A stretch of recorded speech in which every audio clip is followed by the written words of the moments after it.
नमस्ते भाई और बहनों। आज मैं आपको सारी 56-57 की कहानी सुनाती हूँ, शुरू से लेके अब तक की। 56-57 का इनको जब ग्रुप सी और ग्रुप डी इनका पेपर का जब याद आया, जब इलेक्शन सर पे थे। उन्होंने फॉर्म तो पहले भरवा लिए, फिर उन्होंने प्री का पेपर दिया। फिर प्री का पास हो गए। इन्होंने 4 गुना के चक्कर में बच्चों को 4 गुना बच्चे लेने हैं या फिर क्वालिफाई करना है, फिर इसका रोला रोया। फिर उन्होंने 4 गुना जो भी बच्चे लिए, पास किए, फिर उनकी लिस्ट आती है, ठीक है। फिर इन्होंने ग्रुपों में पेपर्स लिए। पहले इन्होंने लिया, फिर उन्होंने लिया 56-57 का पेपर लिया इन्होंने। 56-57 में 56 का पेपर का आ गए, 56-57 की डेट आ गई। 56 का पेपर होने वाला था उससे, ठीक है। तो वो कुछ कोर्ट में ऐसा मामला हुआ कि वो उन्हें कैंसिल करना पड़ा। तो सरकार ने सोची कि अब हम 57 का पेपर लेंगे पहले। तो उस दिन क्या उन्होंने फिर कहा कि हाँ 57 का पेपर लेंगे। तो पहले इन्होंने फिर 57 का पेपर लिया और उससे नेक्स्ट डे इन्होंने 56 का पेपर लिया। 57 का जो पेपर था उसमें से 41 क्वेश्चन रिपीट हुए थे 56 के पेपर। अब 56 का पेपर जब मैं देने गई तो उसमें तो रिपीट थे क्वेश्चन 41। मेरा तो भाई मूड ख़राब हो गया देखते ही पेपर को। पापा पूछते हैं मेरे से, बेटा पेपर कैसा गया?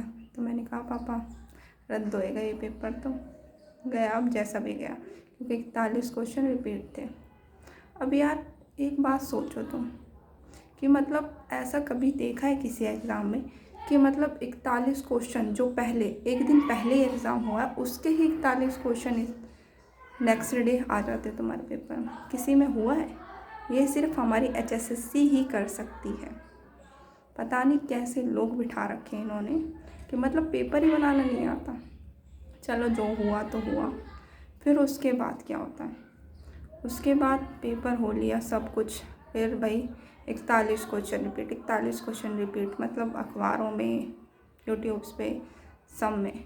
उसका देख देख के हमारा और दिमाग ख़राब कि रद्द होगा क्या होगा। फिर ये 5 नंबर सोशियो इकोनॉमिक मार्क्स, खैर मुझे तो नहीं मिल रहे 5 नंबर, पर जो जिन्होंने भी लिए थे नंबर और जो जिन्होंने फेक ले रखे थे किसी ने, पर किसी के मिलने चाहिए। मैं नहीं कहने मिलने चाहिए ना मिलने चाहिए, जो भी है। अब ये रोला 5 नंबर का। फिर अब इन्होंने जैसे जैसे अब चुनाव आते जा रहे हैं तो उन्होंने कुछ ग्रुपों के और पेपर करवाए उनके, तो उन्होंने पेपर भी, रिजल्ट भी दे दिए। अटका हुआ है 56-57। 56-57 का जो है अब पेपर, जो कोर्ट में केस चल रहा है, ठीक है, उसकी तारीख देते हैं कि हाँ ठीक है आ गई तारीख।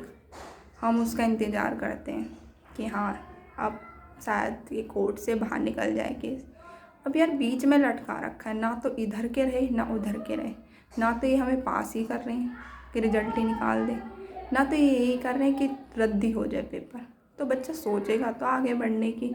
अब वो उसी आस में बैठे हैं कि हाँ रिजल्ट आएगा तो हमारी नौकरी लग जाएगी, ना हम किसी और एग्ज़ाम की तैयारी कर पा रहे हैं अब इस चक्कर में। तो ये डेट पे डेट दिए जा रहे हैं। चलो इन्होंने डेट दे दी एक, अब फिर इन्होंने फिर अगली डेट दी, उसमें कह रहे हैं AG साहब जी की तबीयत ख़राब थी, कोई बात नहीं। फिर उन्होंने एक और डेट दी, फिर अब फिर से एक और डेट दे दी है। अब देखो क्या करते हैं, पूरा बच्चों का जो भी मानसिक तौर पे पीड़ित कर रहे हैं ना, ये बहुत बेकार कर रहे हैं सही में। इतना परेशान करके रख दिया है इन्होंने सभी बच्चों को। मैं ये नहीं कह रही सिर्फ 56-57, जो कि TGT वाले बच्चे हैं जो बैठे हुए हैं, और भी ग्रुप के बच्चे हैं जो जिनके रिजल्ट किसी के निकल गए, किसी का तो पेपर ही नहीं हुआ है अभी। तो पता नहीं सरकार क्या चाहती है, बस इन्हें इलेक्शन से मतलब है और किसी से नहीं। अब तुम जितने भी पेपर देख लो सब पेपर लीक हो रहे हैं, कोई सा भी दे लो सब पेपर लीक। CSI और SO का थोड़ा कुछ लीक का मामला चल रहा था उसका, अभी ये UP के कुछ पेपर लीक हुए हैं। जो भी पेपर दे रहे हैं वो लीक हो रहे हैं। इसमें किसका किसका कसूर है, गवर्नमेंट का या हमारा? कि हम इतनी तैयारी कर रहे हैं।